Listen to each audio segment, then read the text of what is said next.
Hola a todos, el día de hoy vamos a hacer un ejercicio sobre suma de vectores. En esta ocasión tenemos acá el problema y nos dice, una aeronave parte desde un aeropuerto y toma la ruta que se muestra en la figura. La nave vuela primero hacia la ciudad A, localizada a 175 kilómetros en dirección 30 grados al noreste. Luego, a continuación, vuela 150 kilómetros 20 grados al oeste del norte hacia la ciudad B. Por último, la nave vuela 190 kilómetros hacia el oeste hacia la ciudad C y nos dice al final que determinemos la ubicación de la ciudad C con respecto al punto de partida. Acá yo ya había comenzado a plantearme el problema. Acá tengo mi esquema, lo voy a hacer un poco más pequeño. Lo tengo dibujado y lo he representado ahora como vectores. Cada trayecto lo he representado por un vector, dependiendo de cuál sea la ciudad, el vector A, vector B, vector C y el vector R, que es el resultante, o sea, la suma de estos tres vectores. También tengo acá la información clave. Me están diciendo que son 175 kilómetros en 30 grados dirección al noreste, 150 kilómetros 20 grados al oeste del norte, 190 kilómetros al oeste. Ahora, R representa la ubicación de la ciudad, C, pero respecto al punto de partida, quiere decir este vector. ¿Cómo lo calculamos? Bueno, en esta ocasión quiero aplicar otro método, uno llamado el método de componentes rectangulares. ¿Para qué es este método? Bueno, si soy honesto, este es el método más confiable de todos, dado que cuando tenemos un método gráfico pueda que nos ocurra que logramos perder decimales, valores, etc. En cambio, este método nos permite hacer los cálculos de la forma más exacta posible. ¿Cómo se calcula?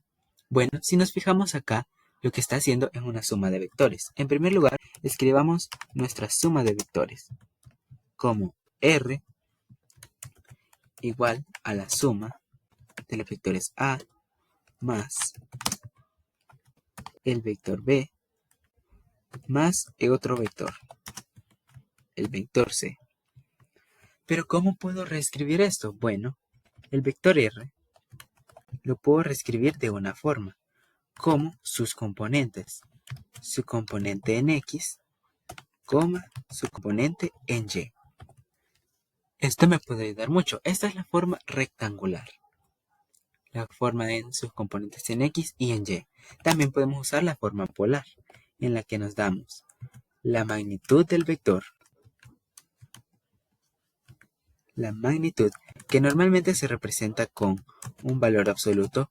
Ojo, no quiere decir que le estemos sacando valor absoluto al vector, solo quiere decir una forma de representación, coma, un ángulo teta. ¿Quién es este ángulo teta? El ángulo que se está formando desde la horizontal positiva, o sea, el ángulo estándar. Ahora, la forma más fácil es utilizando esto de acá. Podemos utilizar cualquiera de las dos. Para ello, lo que sugiero es calcularlo de esta manera. ¿Qué quiere decir entonces? Que mi vector R lo puedo reescribir de esta manera, como sus componentes en X y sus componentes en Y. Pero esto también va a ser mismo a la suma de los vectores, pero todos los vectores se pueden escribir de la misma manera, como sus componentes, tanto en X como en Y. Y acá tenemos las componentes ahora del vector C. ¿Qué quiere decir esto? Si hacemos separación, vamos a llegar a dos ecuaciones que nos van a ayudar mucho. La primera es que la componente en X es igual a la suma de las componentes en X del vector. Y la otra es bastante similar, solo que aplicada a las componentes en Y del vector. La componente en Y del vector va a ser igual a la suma de las componentes en Y de los vectores. Ahora, ¿cómo represento la componente en X y la componente en Y de un vector? Bueno, resulta que esta es lo que yo utilizo, pero no es en sí como yo lo puedo representar. La forma correcta es de esta manera. Vamos a llamar a este R valor absoluto de otra forma. Le vamos a llamar un R minúscula representando una especie de radio. Por lo que será R veces el coseno de teta r veces el seno de teta. Es así como yo puedo representar a cualquier vector. Quiere decir que esto es lo mismo que yo haga cada componente de mi vector multiplicándose por el coseno o seno dependiendo de cuál sea la componente. Ya con esto en mente podemos comenzar a hacer nuestros cálculos. Comencemos calculando la componente en x del vector. Sabemos que va a ser a, pero ¿cuál es a? Bueno, primero, nuestro vector nos lo está diciendo acá, 175. La magnitud que ya nos está diciendo el problema es la que vamos a tomar, por lo que será 175 por el coseno de ¿quién? De 30 grados. ¿Y por qué 30 grados? Porque ese es el ángulo estándar. El ángulo estándar es este que se forma con la horizontal positiva y el vector. Aquí está. Esta es una X. Muy bien. Y me está diciendo que es 30 grados dirección al noreste, por lo que son coseno de 30 grados. Ya con esto, le sumamos ahora la de B. Va a ser 150, que ya nos dice el problema, por el coseno. ¿De quién? Bueno, acá está un poco más difícil. Pero nos fijamos acá que en la figura anterior nos está haciendo un pequeño como mini plano. Bueno, cuando tenemos otro vector, no empieza desde el origen o no se ve que sea un vector fácil como el vector C, que solo es una línea horizontal, lo que se hace es trazar una especie de plano de ayuda, de soporte. ¿Por qué? Resulta que los vectores cumplen la propiedad de que su origen empieza desde su colita, o sea, donde no está la flecha. Por lo que, si nos fijamos, el ángulo estándar de este vector no va a ser 20 grados. Me está diciendo que se mueve 20 grados al oeste del norte, pero este sería su norte. Estos son los 20 grados.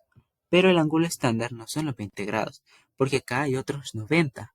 ¿Qué quiere decir? Que el ángulo estándar va a ser 90 más 20, o sea, 110. Por lo que ponemos acá coseno de 110 grados. Muy bien, ya con esto vamos a sumarle otra cosa. El último, que serían 190 por otro coseno.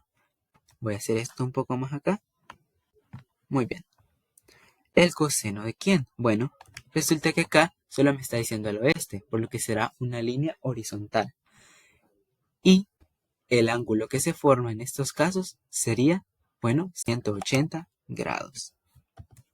Nos fijamos acá, volvemos a hacer nuestro plano de auxilio y nos damos cuenta que el ángulo estándar sería este de acá, que se forma con la horizontal positiva y el vector, o sea, 180 grados.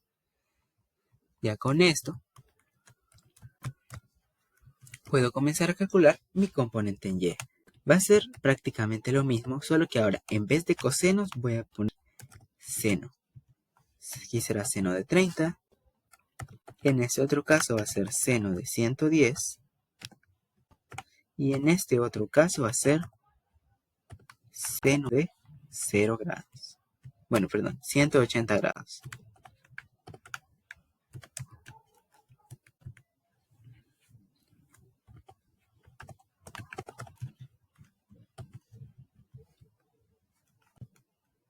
Muy bien, ya tenemos acá cómo calcular las componentes. Ahora, vamos a comenzar a hacer las operaciones. Con nuestras calculadoras, vamos a comenzar a calcular todo esto de acá. Comenzamos multiplicando 175 por el coseno de 30. Ahorita vamos a hacer la componente en X.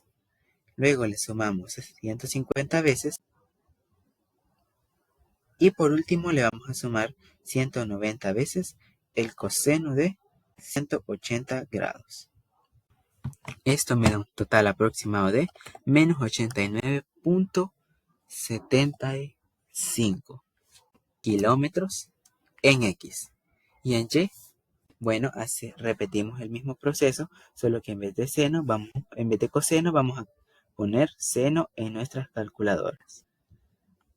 Pueden comprobarlo ustedes y me da un valor de 228 .45 kilómetros aproximadamente. Ahora, estas son las componentes de mi vector resultante. Sin embargo, es un poco difícil de comprenderlo de esa manera.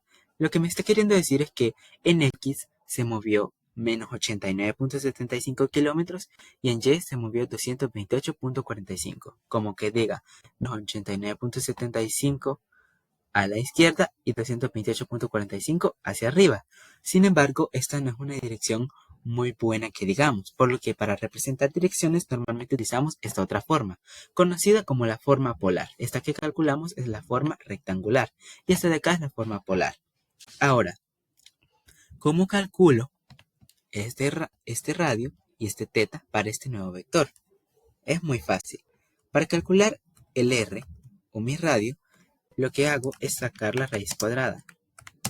La raíz cuadrada de mi componente en x al cuadrado, y a eso le voy a sumar mi componente en y también al cuadrado. Prácticamente estamos usando el teorema de Pitágoras, porque si nos fijamos acá, la componente en y va a ser esta, y la componente en x es esta otra de acá. Y nos fijamos que acá se nos forma un triángulo rectángulo, por lo que ahí sale el teorema de Pitágoras. Para calcular el ángulo pasa algo bastante similar. Vamos a ocupar la tangente de dicho ángulo. La tangente de dicho ángulo va a ser igual a. ¿Pero cuál es ese ángulo? Bueno, va a ser el ángulo estándar. Por ejemplo, si estoy calculando el de acá, el ángulo estándar, este teta, lo calculo como la tangente de esto de acá. Este es en y y este es en x. ¿Y cómo se calcula la tangente? Opuesto sobre adyacente. Por lo que la tangente va a ser lo mismo que la componente en x entre la componente en y. Pero yo lo que no quiero es no quiero la tangente, honestamente. Yo lo que quiero es el ángulo teta. Porque eso me va a decir cuánto en realidad me he estado moviendo. Quiere decir que el ángulo teta va a ser lo mismo que la tangente inversa de la división anterior. La componente en x, perdón, acá sería la componente en y sobre la componente en x. Recordemos, opuesto sobre adyacente, por lo que sería componente en y acá componente en x. Esta es la ecuación. Ahora, comencemos calculando ese radio o la distancia. Este radio también nos representa la distancia. Sacamos la raíz cuadrada de menos 89.75 al cuadrado. Lo podemos hacer en nuestras calculadoras. Y a eso le voy a sumar la raíz cuadrada de 228.45 al cuadrado. Menos 89.75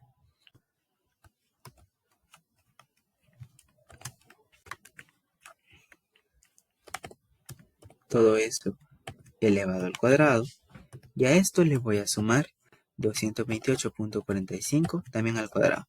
Recuerden colocar los paréntesis, son muy importantes. Y esto me da un total de 245.45 kilómetros aproximadamente. Quiere decir que esta es la distancia que recorrió. Ahora, sí que esta es la distancia que recorrió, pero me están pidiendo la ubicación, por lo que yo también para dar ubicación no solo necesito una distancia, sino también el ángulo. Para calcular el ángulo, decimos que el ángulo teta va a ser igual a la tangente inversa de las componentes. La componente en y, que es 228.45 entre menos 89.75, o sea, la componente en x. Muy bien, pondré esto un poco más arriba. Realizamos esto en nuestras calculadoras. Decimos la tangente inversa de esta división.